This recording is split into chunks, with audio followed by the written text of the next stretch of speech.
여러분 안녕하십니까. 법률사무소국토의 김조영 대표 변호사입니다.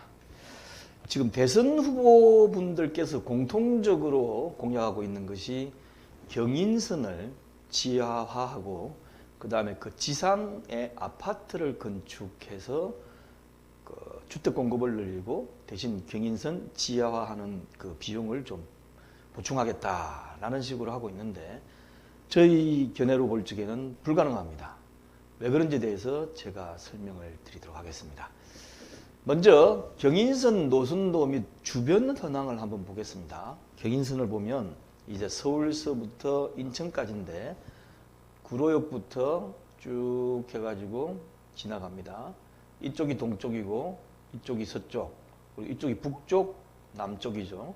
그래서 구로역부터 쭉 노선도가 지나가가지고 이렇게 이제 인천까지 가는데 이 부분만 빼고는 전부 동서구간으로 되어 있죠. 그죠? 동서구간으로 되어 있습니다.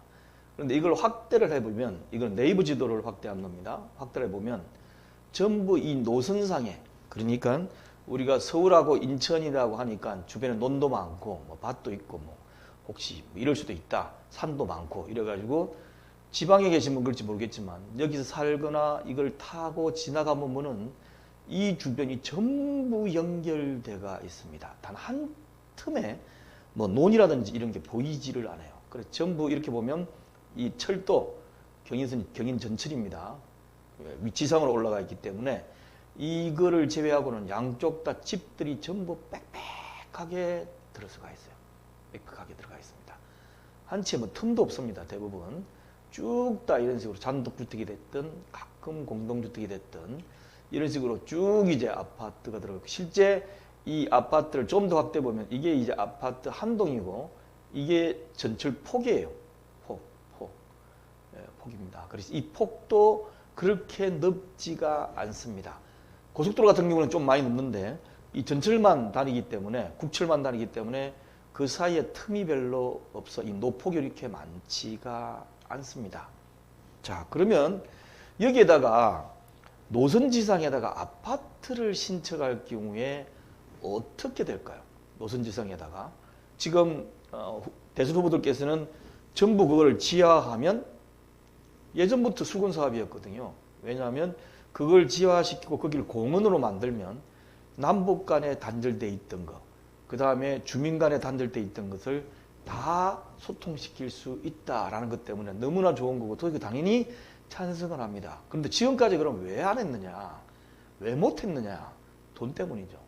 이게 2014년도에 약 6조 이상이 들어갈 정도로 보고서가 나와 있습니다. 그러니까 돈이 없어가지고 그렇고, 설령 돈을 마련한다 하더라도 왜 이쪽 사람을 위해서 그렇게 많은 세금을 투입해서 결국 그쪽 사람만 좋게 만들고 그쪽 집값만 올려주느냐? 라는 것 때문에 하기가 쉽지 않았던 거죠. 그런데 이번에 대선을 계기로 아니다. 돈을 어디서 끌어대가 다른 데 못 쓰게 하는 것이 아니고 그것을 지혜화시키고 그 위에다가 아파트를 신축해서 분양을 하면 아파트 공급도 되고 그 다음에 그 나오는 수익 가지고 지혜화시킨 그 비용도 되고 하기 때문에 충분히 가능하다는 기발한 아이디어를 누가 만들어 가지고 이걸 먼저 제시를 했는데 불가능한지 아닌지 한번 보겠습니다. 자, 아파트를 건축하면 철도 노선을 따라가지고 일렬로 일개동식을 연달아 건축해야 됩니다. 일반적으로 아파트 단지는 그렇게 안 돼 있지 않습니까? 일동 뭐 네모나게 나든 좀 또 원형이 되든 좀 아파트가 둥그스름한 단지 내에서 각각 노선 그 각동이 배치가 되는데, 이거는 특이하게 전철 노선 위에다가 해야 되기 때문에 전부 아파트를 이런 식으로 단지로 지을 수 없고 여길 따라가 쭉 진행해야 됩니다.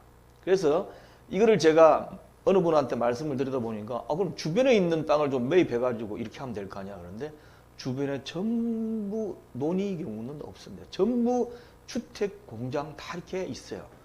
그럼 그걸 갖다 수용하려면 그것도 또 돈이 들어갑니다. 그래서 이런 식으로 돼 있는 부분이, 원래 이 아파트 단지 같은 경우는 나름대로 좀 그래도 동간거리 유지가 이렇게 돼 있고 그 위에 보면 또 이렇게 한 개 동이 돼 있지 않습니까? 그러면 결국은 이 한 개 동을 이 얘기를 따라서 쭉 놔야 되는 거죠. 이해가십니까? 그러니까 성냥개비 놓듯이 아파트를 탁, 탁, 탁, 탁 이렇게 놔야 되는 거죠. 탁탁탁탁 그렇게 놔야 되는 겁니다. 그러니까 이게 뭡니까? 진짜 성냥감 아파트가 이렇게 되는 거죠.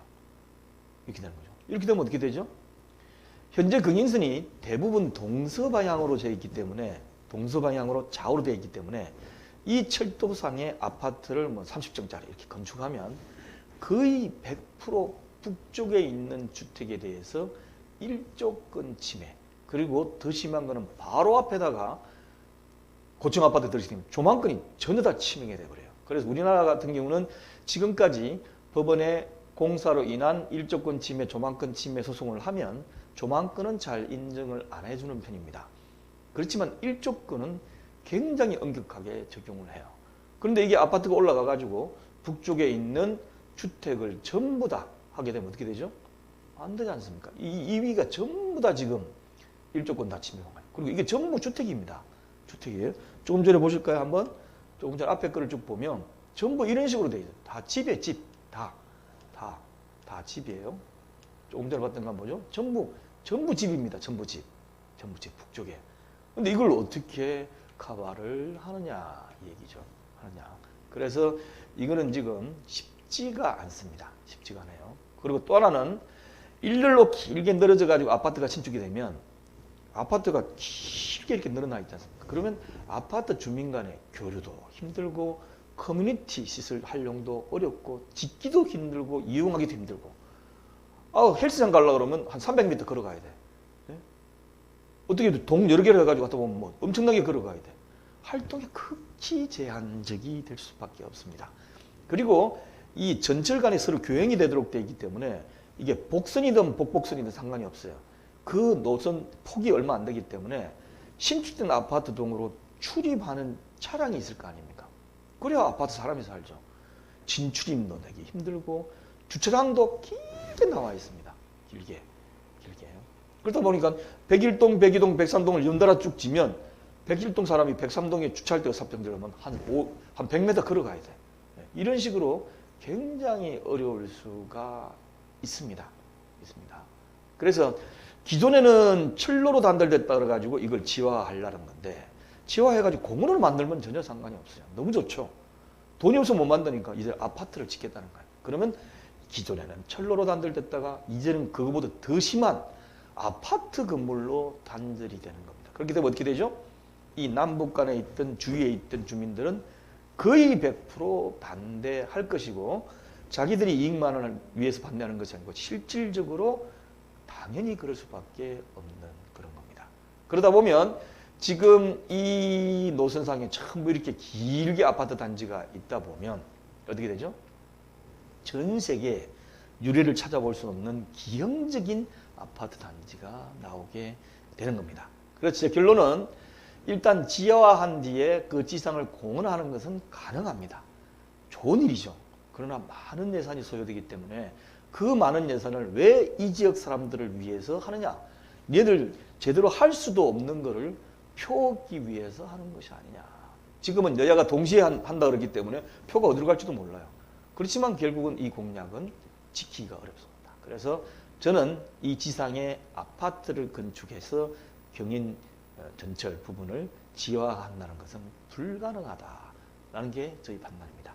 자, 유튜브 보시는 분은 밑에 재생 목록을 클릭하시면 이거 말고도 대선 분석 1, 2 한 게 있으니까 그것도 보실 수 있도록 바로 연결해 놓도록 하고 홈페이지 r119co.kr에는 밑에 이쪽 부분에다가 김종영의 부동산 세상에 넣어놓도록 하겠습니다. 감사합니다.